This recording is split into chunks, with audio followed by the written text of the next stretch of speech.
शिव पार्षदों का प्राण त्याग तथा दक्ष पर आक्रमण, ऋषिभुओं द्वारा उनका भगाया जाना तथा देवताओं की चिंता।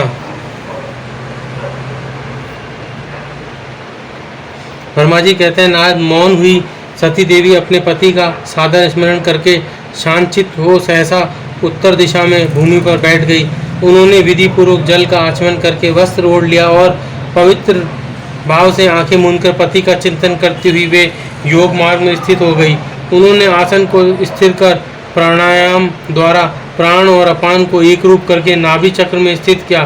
फिर उदान वायु को बलपूर्वक नाभि चक्र से ऊपर उठाकर बुद्धि के साथ हृदय में स्थापित किया। तत्पश्चात शंकर की प्राण वल्लभा अनिंदिता सती उस हृदय स्थिति वायु को कंठ मार्ग से भ्रुकुटियों के बीच में ले गई। इस प्रकार दक्ष पर कुपित हो सहसा अपने शरीर को त्यागने की इच्छा से सती ने अपने संपूर्ण अंगों में योग मार्ग के अनुसार वायु और अग्नि की धारणा की।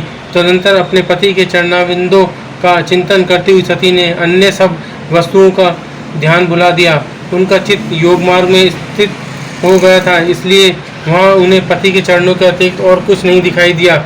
मुनि श्रेष्ठ सती का निष्पाप शरीर तत्काल गिरा और उनकी इच्छा के अनुसार योगाग्नि से जलकर उसी क्षण भस्म हो गया। उस समय वहाँ आए हुए देवता आदि ने जब यह घटना देखी तब वे बड़े जोर से हाहाकार करने लगे। उनका वह महान अद्भुत विचित्र एवं भयंकर हाहाकार आकाश में और पृथ्वी तल पर सब और फैल गया। लोग कह रहे थे, हाय महान देवता भगवान शंकर की परम प्रेयसी सती देवी ने किस दुष्ट के दुर्व्यवहार से कुपित हो अपने प्राण त्याग दिए। अहो ब्रह्मा जी के पुत्र, इस दक्ष की बड़ी भारी दुष्टता तो देखो।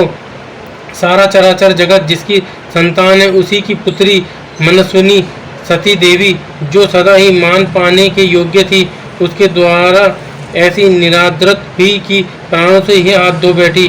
भगवान वृषभध्वज की प्रिया सती सदा सभी सत्पुरुषों के द्वारा निरंतर सम्मान पाने की अधिकारिणी थी। वास्तव में उसका हृदय बड़ा ही असहिष्णु है। वह प्रजापति दक्ष ब्राह्मण द्रोही है, इसलिए सारे संसार में उसे महान अपयश प्राप्त होगा।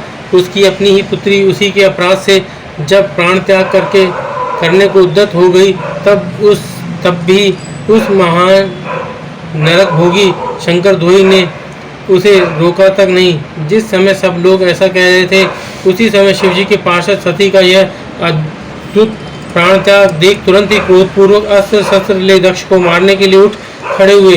यज्ञ मंडप के द्वार पर खड़े हुए वे भगवान शंकर के समस्त 60,000 पार्षद जो बड़े भारी बलवान थे अत्यंत रोष से भर गए और हमें धिक्कार है ऐसा कहते हुए भगवान शंकर के गणों के वे सभी वीर युद्धपति बारंबार उच्च स्वर से हाहाकार करने लगे। देवर्षि कितने ही पार्षद तो वहाँ शोक से ऐसे व्याकुल हो गए कि वे अत्यंत तीखे प्राणनाशक शस्त्रों द्वारा अपने ही मस्तक और मुख आदि अंगों पर आघात करने लगे। इस प्रकार 20,000 पार्षद